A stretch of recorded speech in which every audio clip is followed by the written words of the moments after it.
કૃષ્ણકુમાર શ્રીજી ચારણ વિદ્યાલય ખાતે શૈક્ષણિક સંકુલનું ખાતમુહૂર્ત કથાકાર મોરારી બાપુના વરદ હસ્તે કરાયું. કૃષ્ણકુમાર શ્રીજી ચારણ વિદ્યાલય ખાતે શૈક્ષણિક સંકુલના ખાતમુહૂર્તનું આયોજન કરવામાં આવ્યું હતું. આ ખાતમુહૂર્ત પ્રસંગે કથાકાર મોરારી બાપુ ઉપસ્થિત રહ્યા હતા, જેમની ઉપસ્થિતિમાં શાસ્ત્રોક્ત વિધિ સાથે શૈક્ષણિક સંકુલનું ખાતમુહૂર્ત કરવામાં આવ્યું હતું. એવી મા જગદંબા સોમભાઈ માના સાનિધ્યમાં આજના સુમંગલ અવસરે પૂજ્ય બાપુનું સાનિધ્ય સાંભળ્યો. ખૂબ ખૂબ આભાર વ્યક્ત કરીએ છીએ. ચારણ સમાજ આપનો ઋણી રહેશે કાયમ. ગિરીશ સાહેબ પ્રવીણદાનજીને વિનંતી કરી.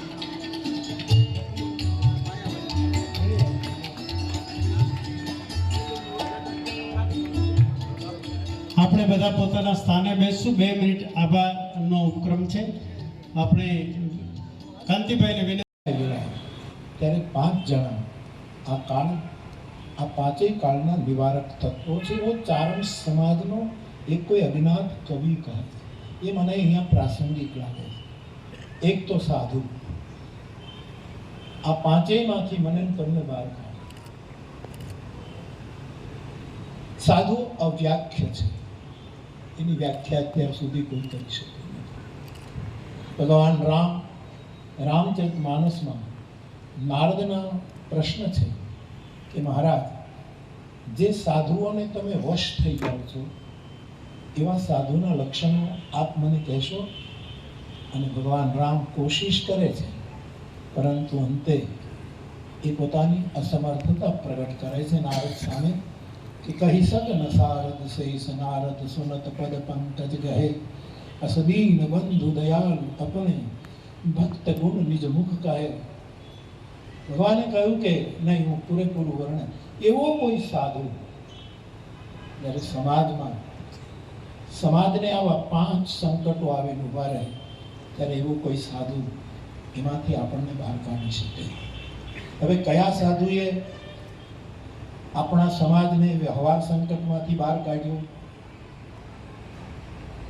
હર્ષ સંકટમાંથી? શું આ પાંચેયના સાધુઓ મને મોઢે છે, હું એને ગણાવી શકું અને સાધારણ ગણાવી શકું. શાસ્ત્રોથી લઈને આજ લોક બોલી સુધીમાં હું એને પ્રમાણિત કરી શકું, પણ એટલો સમય નથી, એમાં મારે બહુ જવું. પણ બીજું જે નિવારણક તત્વ છે તે બુદ્ધજન, ભણેલા સજ્જન માણસ, જેનામાં સુમતિ પ્રધાન છે, જેણે વૈખરીને દેશવટો આપ્યું છે. ભગત બાપુ કહેતા, વૈખરી વાણી જાય, હે વાહ, હું તારી પાસે એટલું માંગુ, પાયે તોલે વિપરી લાગુ. અમારા મોઢે ચારણ સૌ, હું જે વખાણ કરતા કહ્યું ગીત રામાયણ ગાય, સવળી જીભે બેસજે માડીને અમારી વૈખરી વાણી જાય. આવું કેના બુદ્ધજન. અને આ સોનલમાના અનંત ઉપકાર છે કે એણે આ સમાજને શિક્ષણ આપવાનું મેળવ્યું, એક પણ વ્યસન મુક્તિનું પણ, કે આ બધું થાય આ સમાજ. અને જેમ મેરાણભાઈએ કહ્યું, બાપુએ કહ્યું કે આ બોર્ડિંગમાં ભણીને કેટલા યુવાનો કેટલા તેજસ્વી થયા, કેટલા અનેક ક્ષેત્રોમાં આગળ, એનો હું પણ સાક્ષી છું. આવા લોકો જેણે સરસ્વતીને વેચી નથી, સેવી છે. એને મેદાનમાં નથી મૂકી, એને પોતાના હૃદયમાં સ્થાપિત કરી છે.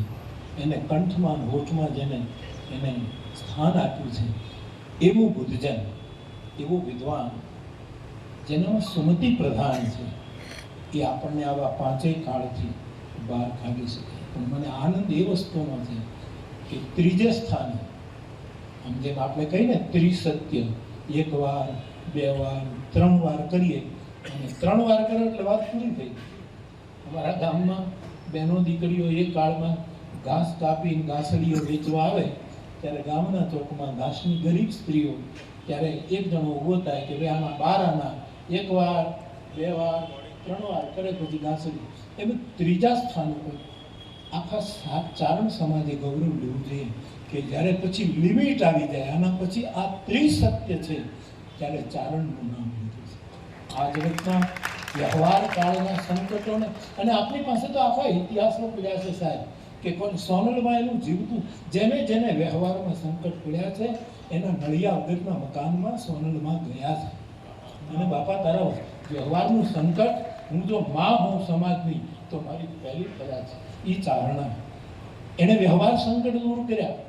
અને કદાચ કોકને, બધા દાખલા નથી આપતા, પણ કદાચ કોકને વિદ્યાનું, વાણીનું અથવા તો જે કંઈ હોય તે એનો ઉન્માદ આવે ને વધારે પડતા હર્ષિત થઈ જાય, ત્યારે કોઈ ચારણ માતાજીએ જ એ હર્ષમાંથી એને બ્રેક લગાવી છે. બાપા આ લીટીમાં જ લેવાય, આનાથી બહાર ન નીકળાય બા, કારણ કે તું ક્યાં છો.